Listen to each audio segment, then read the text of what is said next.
नमस्कार, मैं हूं अंकुर और आप देख रहे हैं सत्यहिंदी.com। आइए एक नजर डालते हैं अब तक की सुर्खियों पर। हाथरस मामले पर सुनवाई करते हुए सुप्रीम कोर्ट ने कहा है कि उत्तर प्रदेश सरकार एक हलफनामा दायर करके ये बताए कि गवाहों को सुरक्षा दी गई है या नहीं। हाथरस मामले की मंगलवार को सुनवाई के दौरान चीफ जस्टिस एस.ए. बोबड़े की अध्यक्षता वाली 3 जजों की बेंच ने यूपी सरकार से ये भी पूछा कि पीड़ित परिवार की ओर से इस केस का वकील कौन होगा। इसके साथ ही सुनवाई को 1 हफ्ते के लिए स्थगित कर दिया गया है। वहीं राज्य सरकार ने कहा कि वह शीर्ष अदालत की निगरानी में इस मामले की सीबीआई जांच चाहती है।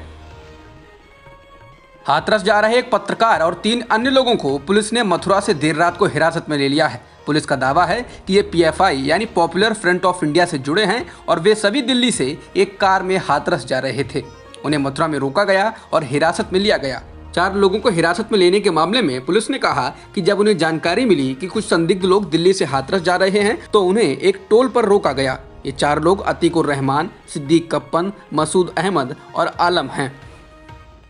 हाथरस मामले में दर्ज 19 एफआईआर में से एक में अज्ञात लोगों द्वारा देशद्रोही गतिविधि और षड्यंत्र रचने का आरोप लगाया गया है। इसके साथ ही हाथरस में दर्ज 6 एफआईआर में से एक में कहा गया है कि पीड़िता के परिवार वालों को कुछ लोगों ने 50 लाख रुपए देने की पेशकश की, जिससे वो राज्य सरकार के खिलाफ झूठ बोले।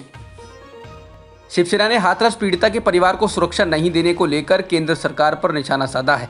अपने मुखपत्र सामना में शिवसेना ने कहा कि केंद्र ने अभिनेत्री कंगना रनौत को 22+ सुरक्षा दे दी, लेकिन हाथरस पीड़िता के परिवार को कुछ नहीं दिया।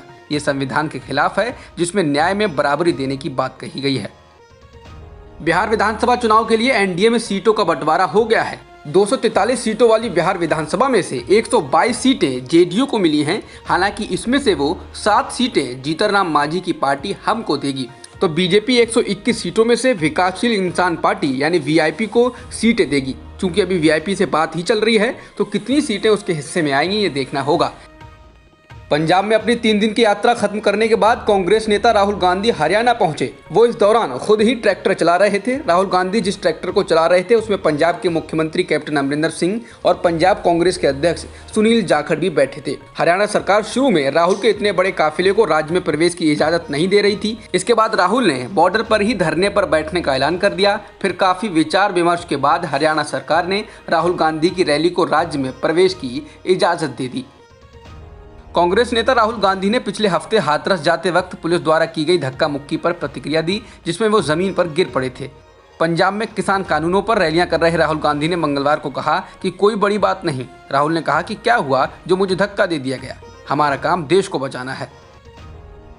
अभिनेता सुशांत सिंह राजपूत की मौत के मामले में एम्स ने फॉरेंसिक जांच रिपोर्ट सीबीआई को सौंप दी है। ताजा जानकारी के मुताबिक सुशांत की मौत की वजह आत्महत्या थी। इन सबके बीच मुंबई पुलिस को यह जानकारी मिली है कि सुशांत की मौत पर फर्जी खबरें प्रचारित करने के लिए 80,000 से ज्यादा फेक सोशल मीडिया अकाउंट्स खोले गए थे। मुंबई पुलिस कमिश्नर परमबीर सिंह ने बताया कि इन फर्जी अकाउंट्स के जरिए मुंबई पुलिस और महाराष्ट्र सरकार को बदनाम करने की कोशिश की गई।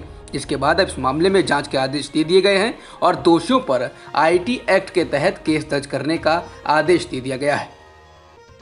हरियाणा के उप मुख्यमंत्री दुष्यंत चौटाला कोरोना से संक्रमित हो गए हैं। चौटाला ने अपना एक वीडियो ट्वीट कर ये जानकारी साझा की है।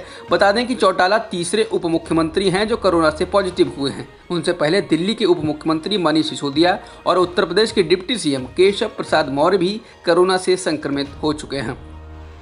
भारत में कोरोना संक्रमितों का आंकड़ा 66,87,000 के पार हो गया है और मृतकों की संख्या 1,03,000 के पार हो चुकी है। फिलहाल एक्टिव मामले 9,21,000 के पार हैं। दुनिया में अभी भी तेजी से फैल रहे कोरोना वायरस को लेकर डब्ल्यूएचओ ने कहा है कि इस वायरस से दुनिया में हर 10 में से 1 व्यक्ति संक्रमित हो चुका है, जो कि कुल कंफर्म केसेस का 20 गुना हो सकता है। इसके साथ ही डब्ल्यूएचओ ने कहा कि आने वाला समय और कठिन हो सकता है। जॉन्स हॉपकिंस यूनिवर्सिटी के अनुसार दुनिया में कोरोना संक्रमितों का आंकड़ा 3,55,00,000 के पार हो गया है और मृतकों की संख्या 10,44,000 से ज्यादा हो गई है। वहीं वर्ल्डोमीटर्स वेबसाइट के मुताबिक दुनिया में अब तक 2,68,00,000 लोग ठीक भी हो चुके हैं। जॉन्स हॉपकिंस यूनिवर्सिटी के अनुसार अमेरिका में संक्रमितों की संख्या 74,59,000 के पार हो गई है और मृतकों की संख्या 2,10,000 के पार हो चुकी है। इसके अलावा ब्राजील में कुल संक्रमितों का आंकड़ा 49,27,000 के पार हो गया और मृतकों की संख्या 1,46,000 के पार हो चुकी है।